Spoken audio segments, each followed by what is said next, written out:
All right, guys, going to share a little bit about what it looked like for me to seek Jesus Christ alone.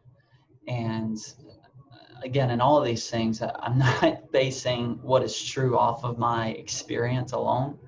I'm basing what is true off of the Word of God, what God says is truth. But when one's experience is genuine and raw and it is true, uh, it's going to line up with truth.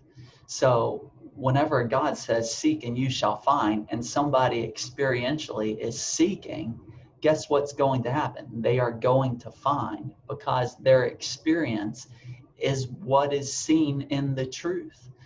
And so I don't base, if people ask me, what's happened to me, yes, I'm telling them about my experience, but I'm only telling them about my experience because I have come to see how my experience is seen and is in the scriptures. Like I see what sin is because I experience. I see what then faith is because I experienced it. So yes, I'm pointing to my experience in these things, but in light of what is the Word of God, how my experiences fit in what is the truth of God.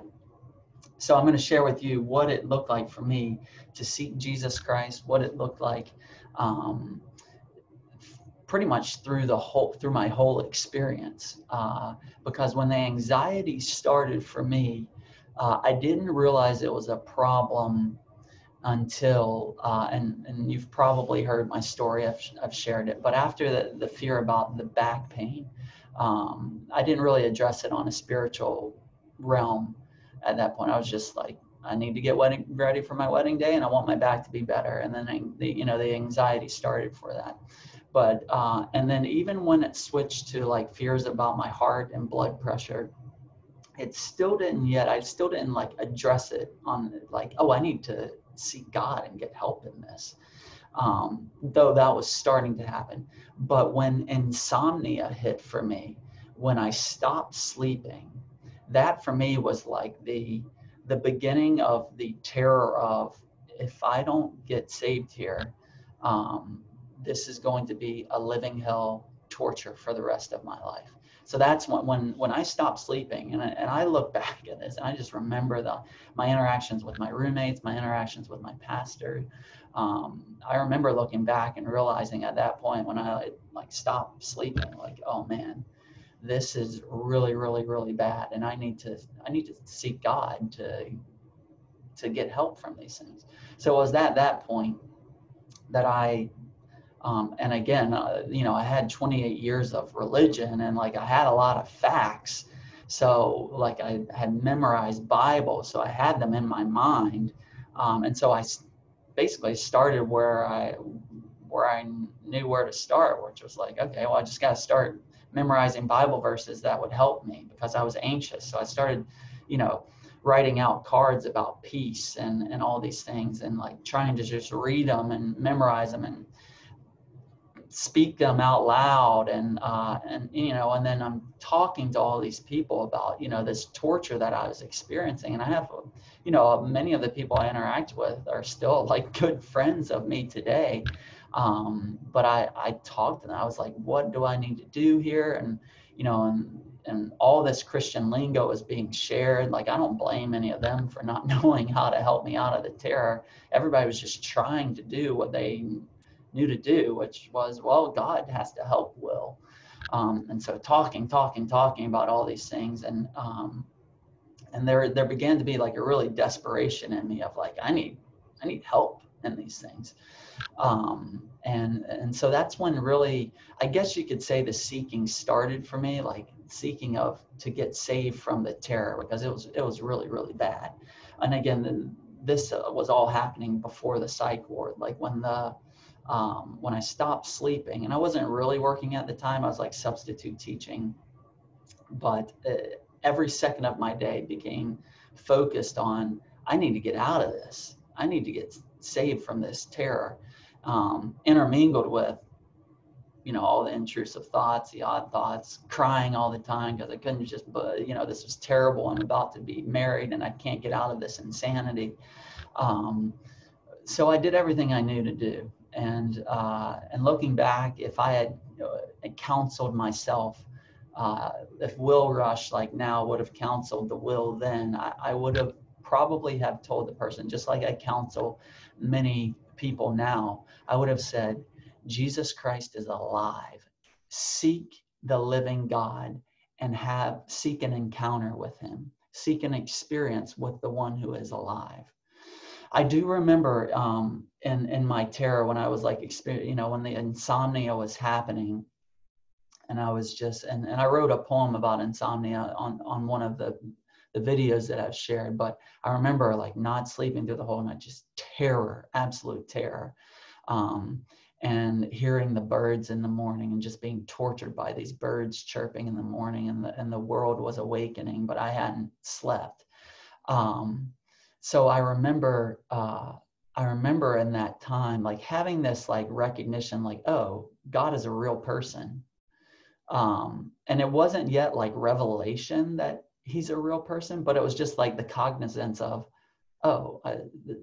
when I'm talking out loud and like praying or whatnot, like there's a real person that's involved here. Again, this was just all mental learning things, but I was seeking, like I really was. And I know a lot of you are in this position right now where you're like, you're wanting out. And I was at that point too. It was beginning at that point to get really, really bad for me. And so for me, the first 4, 5, 6 months was just that, where I was getting worse and worse and worse because more intrusive, irrational thoughts were starting to happen. But I was getting more and more and more and more desperate. And, I had a stack of Bible verses of cards that I was just trying to read through over and over and over and over. I remember like shouting out like nonstop, like Christian doctrine. Like if I could just speak out these Christian truths to myself over and over and over, then that would help me. And it brought about like an emotional like high, but it wasn't affecting my spirit. It wasn't affecting my heart. I was just shouting out Christian stuff, thinking that maybe if I did that nonstop, maybe all this would go away. It didn't go away. I sought out people to, anybody in the Christian world that could help me. So be it like very conservative people. I remember going to like random men's Bible studies, and anybody who would talk to me, save me from this misery. But then also I sought out those who are in the charismatic world. I have a friend who's still a good friend of mine, who was very much into the charismatic world. So he laid hands on me and prayed over me, and I had very like sensual experiences, like shaking and falling on the ground and having a very emotional high and thinking, oh man, I just had like a very cool experience. Maybe that's what's going to save me from the terror. And then, a day later, I'm back in the terror. But I just want to share that I was really seeking all that I knew to do. I knew that I needed saved. But behind all of this, okay, you need to see that God hears you in the seeking, in your initial cry, in your initial calling, or crying out to him. He hears you, but he has to take you through what it means to call on him and him alone as to save you. And really, like, not just how to explain this, but it's not like, because we have to remember that the heart is deceptive. So I might really be thinking I'm calling out to God, crying out to God, but God's like, no, in your heart, you still want to seek something else out. You still have an option B, or a plan B to seek out something else if God doesn't come through to save you. And for me, what I had to go through was the experience of psychological medicines and the psych ward and doctors. I had to go through that experience before I really called out to God. So my seeking had started before all the psych meds and the psych doctors and all these things. But God knew that, no, in the back of your mind, Will, you think that, well, if God doesn't save me here, I can take these psych meds. And since, and I wrestled with all these things, and, I wrestled with these things of it's a chemical imbalance. You need to take, and a psych med's going to help your anxiety. And so I thought about all these things. But in my initial crying out, even though I thought it was like, in a sense, I was doing all I knew to do, and I was doing the best I can to cry out to God. But God knows the heart. He is infinite in his understanding. We're very finite in our understanding and in our knowledge. So for me, I was crying out to God, but God knew that I wasn't yet at the place to where he could come and that I could experience him, because there was still some of me that wasn't genuinely calling out to him. So in the psych ward experience that I had, it was absolute torture for me. And I know psych meds and the whole psychological question, like I know there's opinions out there in the Christian world, and I don't broadcast my, I'm not going to get on my personal Facebook page and broadcast my opinions and convictions on these things. But for the sufferer, for those who are really seeking God, I will tell you my convictions of these things. And the psych world experience and psych meds to me was absolute living hell torture. And so when that happened, like that for me was largely a wake-up call of like, what in the world is what happened to me, and why is this happening to me, and why is none of the Christian quote unquote knowledge that I had and that I have when I'm in the world, why did none of that work? That was a huge question that I had. Like, I memorized all the Bible verses about peace and about God saving and all these things. Like, I memorized those, and none of it engaged. So that was a huge question for me. And so the psych ward experience was a huge wake-up call of like, okay, what did I do wrong, and what needs to change in moving forward?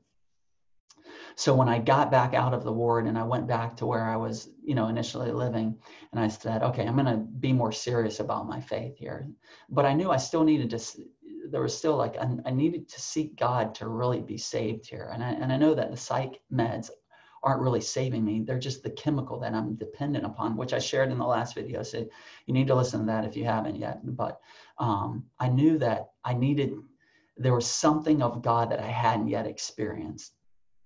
And so when I started weaning off the meds and all the terrors hit back again, that's when I realized at that point that's when the crying became genuine. The crying out to God became genuine, because 4 or 5 months earlier when I was calling out, there was the plan B of the medicines that could help me. Now, when I looked at that world and I saw that world, and I was like, this is not what God uses. A little leaven leavens the whole lump. And I started realizing what these chemicals were, and the terror there, and the things I saw, and the people I saw, and I mean, I can share the stories, but it was a terror. And I knew that wasn't going to save me, these medicines I was on. But I was slipping back into the terror. And I realized, oh my gosh, okay, the medicines aren't going to save me, because I tried that and experienced that. And that's not saving my heart. That's not truly giving me life. And then all up to that point's not going to save me. I tried all the things of talking to people. I tried the charismatic experiences, though I've, my convictions and beliefs on, the charismatic world are genuine now. I'm seeking healing and the gifts and all these things. So, but that's a different discussion. But at that point, and when the terror was coming back, when I was weaning off meds, I looked back and I was like, I've tried absolutely everything. Nobody in this world can save me right now. Nothing, not even the meds, what can save me? And it was at that point that I began to truly, in the depths of my being, wail and cry out to Jesus. I wanted to encounter him, and I was absolutely desperate to encounter him.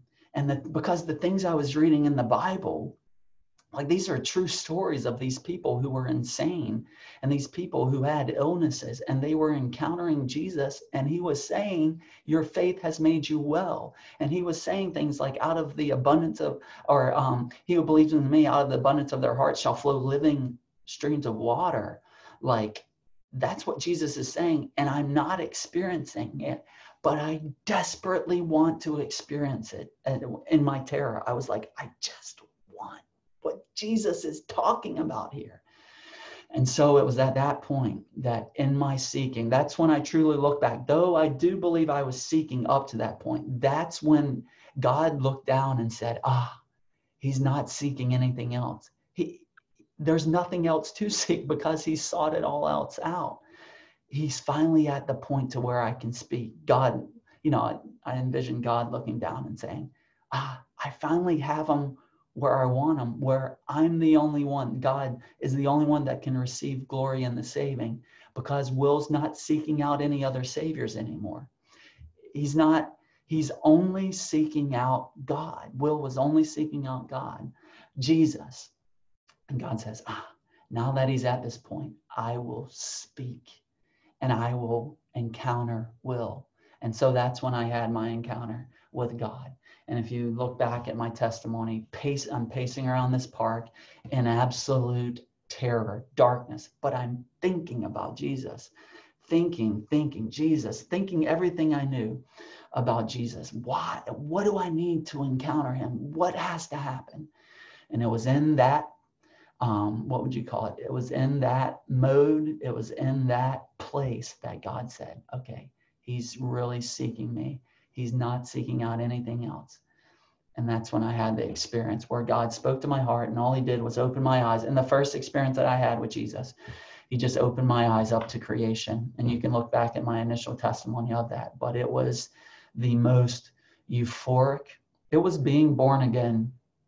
And it was an experience I'll never forget. And it was just about coming to the understanding, again, God giving me the understanding. It wasn't me generating it in my own mind, like, okay, Genesis 1, or, God created everything, and trying to force that in myself. It was in my brokenness, seeking God. And then when he speaks, he is speaking his words of life and light. And when he speaks it and it engages, and for me, my first engagement was just, God created everything. But that was light coming into me. And that began my story of being born again. Think about it. What happens when you're born, like naturally, physically? What's the first thing that happens? You hear the voice of your parents. And when I was born again spiritually, what's the first thing that happened? I heard the voice of my Father, God, the God of the scriptures. And all he did was say, I created all this. So in these other videos, I'm going to share about other experiences coming from darkness, the tangible terror and darkness, and then transitioning into stability and peace. And so I'm like 4 or 5 years removed from that. And I'm still like walking in growth in these things. Like I said, when you're born again, you're like a baby, dada goo goo. God has to mature you and grow you into a child, and then into a teenager, and then into a mature adult. So right now I'm like in the 4th grade spiritually, and for me it's taken 4 or 5 years because I was in so much darkness. But that was my experience of really seeking Jesus, that I sought him, but he needed to bring me through that experience of the meds and the doctors and trying to seek other people and other things, to where he had me seeking him and him alone. And if he didn't do it, then I was going to die. I wasn't going to make it. And he waits for us to get to that point to where he says, okay, now I will save you. Now, you don't have to go through all that terror that I went through. I just had a lot of religious pride built up that needed broken down. You right now can say in your heart, you can say, Jesus, I seek you and you alone. No one else, nothing else. And in the sincerity of your heart, cry out to him.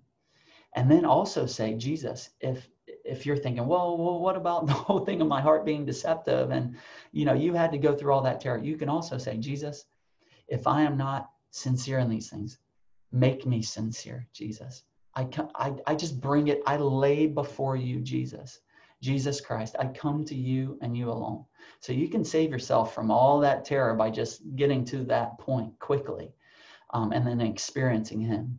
But for some of us, we have to be broken down. For a lot of us who are born, in America, where there's a lot of intellectualism, all of that has to be broken.